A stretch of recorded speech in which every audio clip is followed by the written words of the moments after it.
Winnsboro ISD has a new interim superintendent after the last one resigned 5 months into taking the position. Chris Trotter will now help lead that district as the third interim superintendent hired there since 2 former school superintendents were arrested. KLTV's Michael Richardson reports. All those in favor, show of hands. Motion carries. After meeting in closed session for about an hour and a half, the Winnsboro ISD School Board hired Chris Trotter as the new interim superintendent for the district.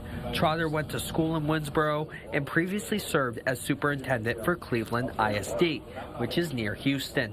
What is your biggest goal in this new role? To take care of the kids and to make sure they have the greatest public education Winnsboro ISD can offer. Trotter's appointment comes after former interim superintendent Jeff Conovan resigned last month after he assumed the role in February. Before his appointment, former superintendent Brian Wilcox and Aaron Nation, who became superintendent in January, were arrested and charged with failure to report child abuse. Trotter says he wants to create an action plan to retain and recruit teachers. There's been some staff turnover, so we're going to make sure that we have qualified educators in the classroom for the first day of school. Board President Brandon Green did not want to talk on camera, but said to expect a statement from the district soon.